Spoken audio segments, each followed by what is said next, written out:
agradecer a Dios por este nuevo día que nos ha permitido conectarnos a través de esta plataforma y poder dar inicio a la segunda clase sincrónica, al segundo encuentro sincrónico de neurociencia. Vamos a comenzar, voy a compartir pantalla. Vamos entonces a hablar vamos a comenzar con la unidad 2, que corresponde a neurociencia y educación. La unidad 1, los que tuvieron la oportunidad de participar, igual yo les compartí las láminas, hablamos de la neurociencia, de los conceptos básicos de la neurociencia cognitiva, ¿recuerdan? Entonces ahora vamos a hablar de esa relación que se establece entre la neurociencia y la educación, que es lo que nos compete a nosotros como a ustedes en su formación académica, ¿sí? Bueno, los hallazgos a través de las investigaciones de la neurociencia han permitido el desarrollo de muchos procesos en la educación a través de la neuroeducación. Se entiende como neuroeducación aquella disciplina que se ocupa de indagar y difundir sobre la optimización del proceso de enseñanza y aprendizaje, con base en el funcionamiento del cerebro y los fundamentos neurobiológicos que lo sustentan. Es decir, allí, como vimos que la neurociencia se encarga del estudio del cerebro, del sistema nervioso, vemos entonces como la neuroeducación establece esa optimización del proceso de enseñanza-aprendizaje a través de ¿qué? Del funcionamiento del cerebro y esos fundamentos neurobiológicos que lo sustentan. Por lo tanto, su propósito, ¿de quién? De la neuroeducación, esencial sería el de aplicar sus hallazgos ¿a qué? Al mejoramiento del proceso educativo, buscando entonces comprender cómo el cerebro cambia y se adapta durante el aprendizaje. Recuerden la neuroplasticidad de la que hablamos, que es la capacidad que tenemos todos a través del cerebro de acomodar o de cómo el cerebro se va adaptando a esos procesos de aprendizaje, a esa experiencia y va cambiando. La sinapsis neuronal nos permite ese cambio que va dando pie a nuevas conductas, a nuevos conocimientos y a la adaptación del entorno y cómo nosotros influimos en él, en el entorno. Vamos a ver cómo esos procesos cognitivos también interfieren o también son tomados en cuenta a través de la neuroeducación, porque esos procesos vamos a ver cómo son los protagonistas de algunos, o sea, cuando hay interferencia, cómo los trastornos esos procesos están afectados, ¿verdad? ¿Qué es la atención? Se entiende como la capacidad de concentrar selectivamente la conciencia en un fenómeno de la realidad, la misma que en el caso de los seres humanos se halla determinada por la capacidad de control, consciente de esta capacidad mediante el control lingüístico, por lo que cuando hablamos de atención humana, estamos hablando entonces de una forma superior de comportamiento, cualitativamente diferente a la atención como función básica. Vemos entonces cómo ese proceso de atención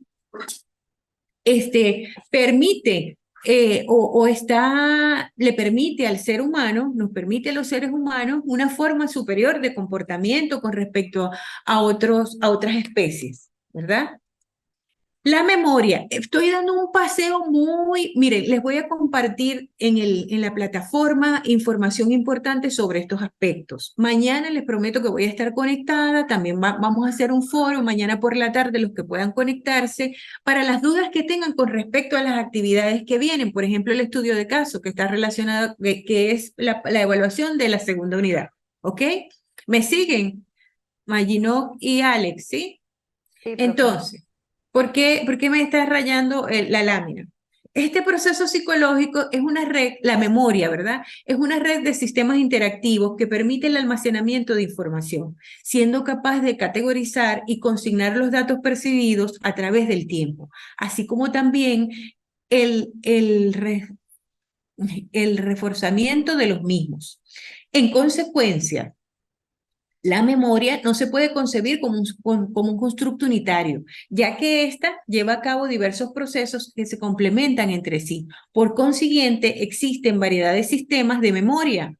¿verdad? Existe, la memoria es un constructo que ha sido estudiado por la psicología cognitiva, por la neurociencia, o sea, por muchas áreas del conocimiento, precisamente porque a través de la memoria nosotros somos capaces de traer, ya vamos a ver, por ejemplo, Vázquez en el 2015 sugiere que la memoria es el resultado de la experiencia percibida por el sistema nervioso, por lo cual es una función cerebral que se complementa continuamente por la imitación, por la percepción del ambiente. Esta pasa por procesos de recolección y retención que le permiten tener presente las situaciones y experiencias vividas del sujeto.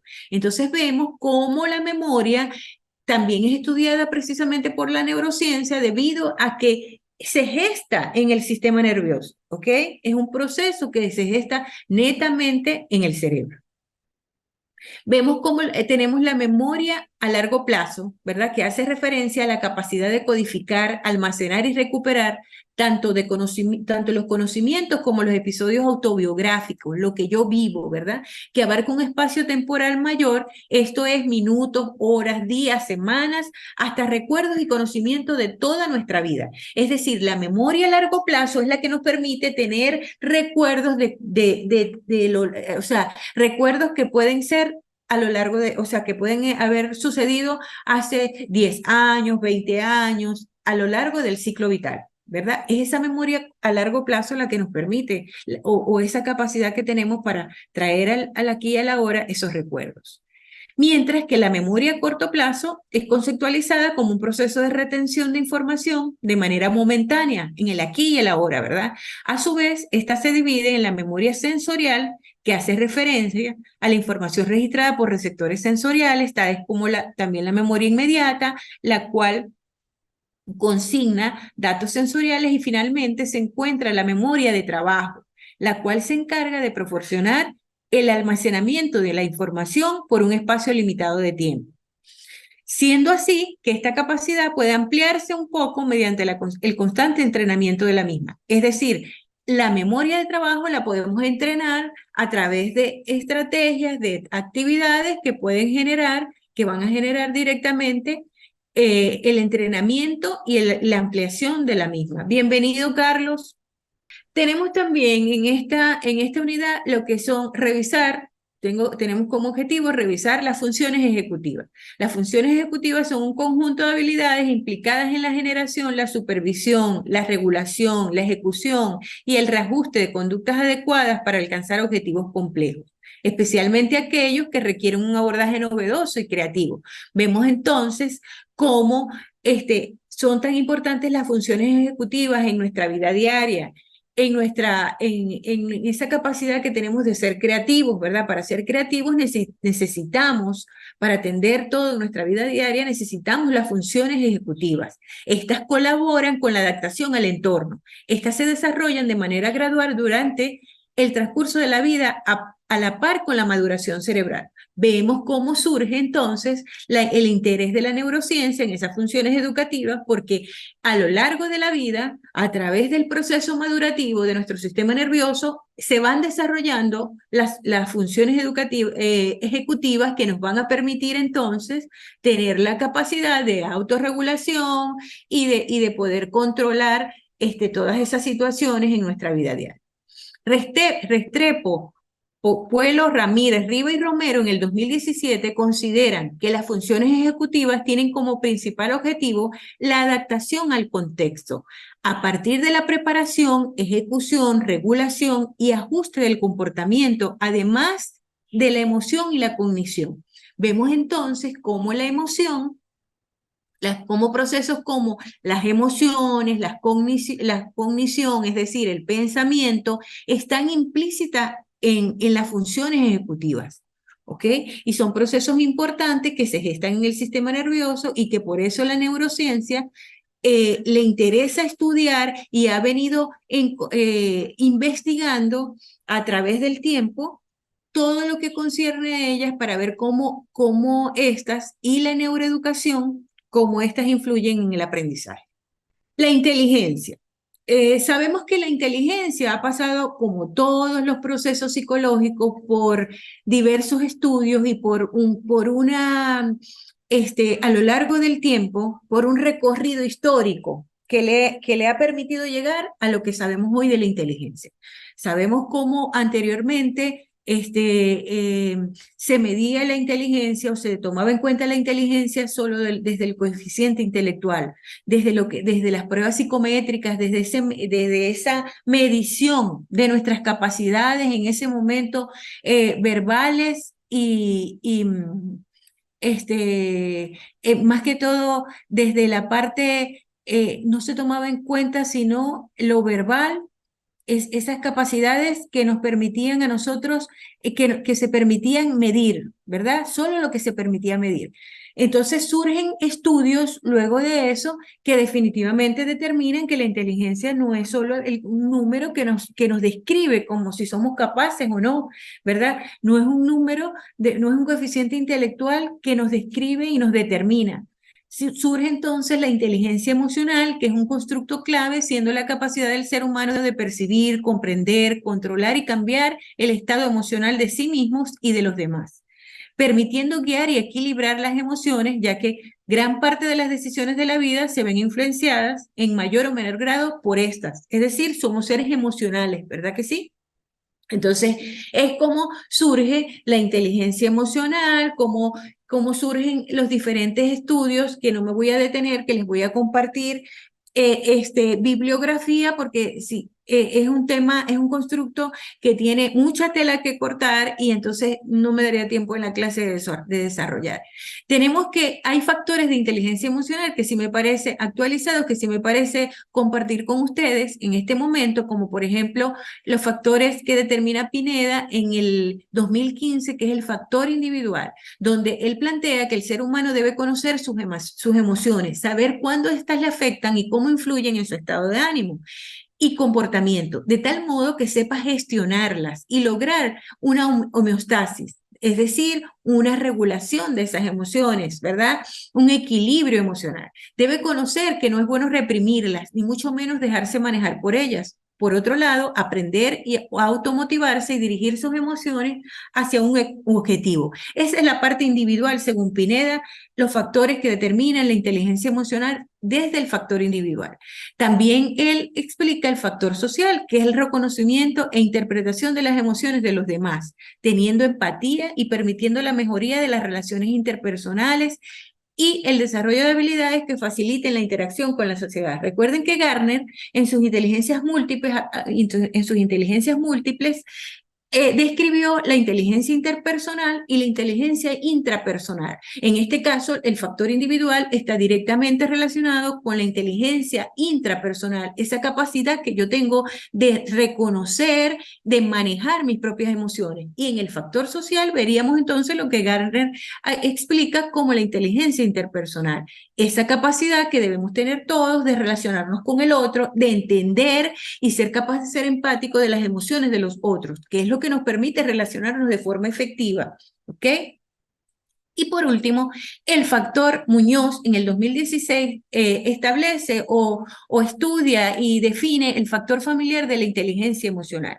Los padres son la primera fuente de conocimiento y manejo de sus emociones. Estos deberán mostrar mayor apertura a las necesidades de los hijos. Será un pilar para que estos se apoyen cuando necesiten atención, cuidado y amor, y contribuirán a la construcción de la seguridad y adaptabilidad de sus hijos. Si nosotros nos vamos a cómo era la crianza, los patrones de crianza anteriormente, cuando no se conocían estos aspectos de la inteligencia emocional, podemos ver cómo, y se ve porque, por ejemplo, en este momento sale la crianza con respeto, sale la crianza libre, todos esos aspectos que le enseñan a los padres a estar pendientes de las emociones de los niños, a que ellos puedan autorregularse a través ¿de qué? A través de esos patrones que vamos mostrándole a nuestros niños, a la atención de las emociones. Antes, no sé si recuerdan, los que tienen niños, o los que han tenido, hemos tenido la posibilidad de relacionarnos con la crianza de algún familiar, si no somos padres todavía, y veíamos cómo antes y cómo esas personas mayores siguen diciendo, por ejemplo, a nuestras jóvenes madres y a nuestros jóvenes padres, déjenlo llorar, tienen que dejarlo llorar, porque eso le permite desarrollar sus pulmones, por ejemplo,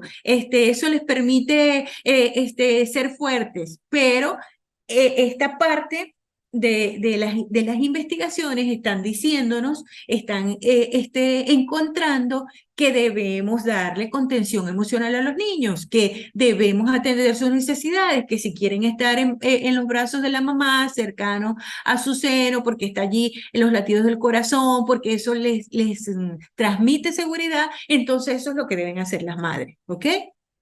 Entonces vemos cómo esos factores de inteligencia emocional, esos estudios y esas investigaciones y esos hallazgos han permitido en este momento tener a través de la neurociencia, a través de las áreas del conocimiento que se han dedicado a su estudio, tener hallazgos que nos permiten incrementar los conocimientos hacia esas áreas en particular. El lenguaje puede considerarse como en sí como una función nerviosa superior que integra un amplio número de funciones cerebrales y elementos. Gracias a la neurociencia cognitiva que la vimos en el encuentro pasado, ¿verdad? Sus técnicas de estudio y su marco conceptual han sido posible la determinación de premisas esenciales en el proceso del habla. A través de la neurociencia han tenido hallazgos que permiten entender cómo es ese proceso del habla. El lenguaje está grandemente desarrollado en el hemisferio izquierdo en la mayoría de las personas. Sin embargo, se conoce en la actualidad que para el reconocimiento de las palabras y sonidos intervienen los lóbulos temporales derecho e izquierdo. Y también se observa la intervención de otras áreas en este proceso como zonas cerebrales posteriores y un circuito sensoriomotor en el lóbulo temporal posterior que se encarga de establecer fuertes relaciones entre el reconocimiento y la producción del habla. Es decir, ya no solo nos quedamos con que está allí en el hemisferio izquierdo el lenguaje, sino que hay muchas áreas implícitas del cerebro, del sistema nervioso, que intervienen en ese proceso del lenguaje, de la adquisición, de la producción, de la comprensión. Y la neurociencia se está encargando de ello porque está directamente relacionado entonces con todos esos procesos superiores que nos permiten a nosotros el aprendizaje. Vamos entonces a ver un poco al final el deterioro cognitivo y los trastornos del neurodesarrollo. Vamos a ver el deterioro cognitivo muy por encima, ¿verdad? Por lo que les digo, porque el tiempo no da. Sin embargo, les voy a compartir el material para que ustedes puedan indagar un poco más y le den profundidad al tema. Se entiende como deterioro cognitivo leve el declive progresivo de una o varias funciones cognitivas, entre las que se incluyen la memoria, las funciones ejecutivas y el lenguaje, lo que hemos visto ahora. Entonces, en el deterioro cognitivo hay un declive progresivo de esas funciones, como son la memoria, las funciones ejecutivas que acabamos de ver y el lenguaje que también acabamos de ver. Este deterioro no debe ser suficiente grave como para considerarse una demencia y afecta el de 15 a 20% de las personas mayores de 60 años. Es decir, no estamos hablando del deterioro cognitivo que se da en la demencia, en el trastorno de demencia como tal, sino que es un deterioro cognitivo que comienza con la edad. ¿Sí? Y que bueno, a través de la neurociencia también se ha venido descubriendo que podemos desarrollar habilidades que pueden detener ese deterioro cognitivo. Es decir, no necesariamente todas las personas que cumplen 60 años tienen que tener un deterioro cognitivo si eso se atiende a tiempo, si se tiene conciencia de que se puede prever, de que se pueden desarrollar habilidades que detengan de alguna manera, o sea, que puedan detener ese deterioro cognitivo. Los trastornos de aprendizaje, trastornos generalizados del desarrollo, niños con necesidades educativas especiales. Esto lo coloqué tal cual como está en el programa. Si ustedes tienen el programa, pueden ver. Pero los trastornos generalizados del desarrollo son a grandes rasgos, o sea, dentro de los trastornos generalizados del desarrollo se encuentran los trastornos de aprendizaje. Es decir, debería estar primero los trastornos generalizados del desarrollo y luego los trastornos del aprendizaje. Vemos cómo actualmente la nosología de referencia en psiquiatría se encuentra contenida en el Manual Diagnóstico y Estadística de los Trastornos Mentales, es decir, el DSM, de la Asociación Americana de Psiquiatría, la APA, y en la Clasificación Internacional de Enfermedades, ¿verdad? Que se realiza bajo la supervisión de la Organización Mundial de la Salud. ¿Qué quiero decir con esto? Que este debe ser nuestro marco referencial para todos, para diagnosticar, para tener referencias de todos esos trastornos generales del desarrollo, los trastornos de aprendizaje y de todos los trastornos que incluyen ese ese gran tema, pudiésemos decir. Voy entonces a mostrarles rápidamente que en la actualidad nosotros tomamos el DSM-5, ¿verdad? Según la APA, esa es la referencia, y el 611 según la Organización Mundial de la Salud. Y ellos tienen algunas diferencias, sin embargo, también podemos ver en el cuadro que que hay similitudes en cómo se diagnostica o cómo utilizan ellos para cómo describen cada uno de los trastornos. Por ejemplo, en el DSM-5 vemos que definen trastornos del desarrollo neurológico, las discapacidades intelectuales, dentro de las que están la discapacidad intelectual, el retraso general del desarrollo y la discapacidad intelectual no específica. En el 610, en el 611, perdón, yo me quedé con el 610, ¿verdad? Los trastornos del neurodesarrollo se definen trastornos del neurodesarrollo. Incluyen los trastornos del desarrollo intelectual, como son los trastornos del desarrollo intelectual, el desarrollo intelectual provisional, trastornos de desarrollo intelectual sin especificación. Vemos allí algunas diferencias, pero sin embargo confluyen en que son los trastornos neurológicos, independientemente que el 611 los llame trastornos del neurodesarrollo, pero son los trastornos que están directamente relacionados con lo neurológico, con lo cognitivo, ¿verdad? Vemos los trastornos de comunicación, no me voy a detener porque se va a terminar los trastornos del espectro autista, los trastornos del déficit de hiperactividad con déficit de la atención, el trastorno del desarrollo del aprendizaje. Aquí están entonces los trastornos del desarrollo del aprendizaje. Por eso les decía que dentro de los trastornos de neurodesarrollo se encuentran los trastornos del aprendizaje. Los trastornos motores, que lo llama el DSM-5, mientras que el 611 lo llama trastornos del desarrollo de la coordinación motora. Los trastornos de STIC, los trastornos de movimiento estereotipado para el 611 y otros trastornos del desarrollo neurológico como son no especificado y no especificado. Igual lo toman el 611 como otros trastornos especificados del neurodesarrollo y trastornos del neurodesarrollo sin especificación. Entonces, eso más detenidamente también les voy a pasar esa bibliografía. Entonces, definitivamente, cualquier diagnóstico que nosotros vayamos a hacer o revisión de los trastornos del neurodesarrollo tienen que estar tenemos que hacerlo desde esos dos referentes, desde el DSM-5 de la APA y desde el 610 de la Organización Mundial de la Salud. Eso es lo que les quería aclarar en esta parte. Vamos a finalizar con las necesidades educativas especiales. Las necesidades educativas especiales se refieren a niños y niñas que presentan dificultades mayores que el resto del grupo para acceder a los aprendizajes que les corresponden por edad, o porque presentan desfases con relación al plan de estudio, servicios de apoyos especiales, adecuaciones en el contexto educativo o en la organización del aula. Estamos hablando entonces de niños que requieren una atención especial, ¿verdad? Por ser niños que tienen necesidades educativas especiales, son niños que requieren cierta atención, ¿sí? En el próximo encuentro vamos a ver la integración y vamos a ver o sea, cómo se enmarca, por ejemplo, en nuestro país, esa integración de esos niños con necesidades educativas especiales. ¿Cómo ha sido ese proceso? Que ha sido un proceso largo, pero no me voy a ir para allá, porque eso lo vamos a ver o sea, hasta aquí vamos a dejarlo, porque eso lo vamos a ver en el próximo encuentro sincrónico, donde vamos a ver precisamente lo que les estoy comentando de la integración de esos niños que tienen esos trastornos en el desarrollo. ¿Cómo ha sido? Más que todo en Venezuela, les voy a pasar información para que ustedes puedan leer y quizás podamos incluso conversar sobre eso en un foro que aperturemos, porque es que de verdad que la clase, pues ustedes saben que es un poco corta. Las necesidades educativas especiales pueden derivarse de factores relacionados con el desarrollo de las dimensiones del desarrollo humano, tales como factores cognitivos, físicos, sensoriales y de la comunicación, emocionales y psicosociales. Es decir, pueden derivarse desde cualquier área del desarrollo humano, en el ciclo que describen el ciclo vital, ¿verdad? Por otro lado, Berraza en el 2002 sustenta que el término necesidades educativas especiales es un término de constructo teórico pedagógico utilizado para apoyar la atención de los niños con dificultades de aprendizaje en un modelo de intervención estrictamente educativo.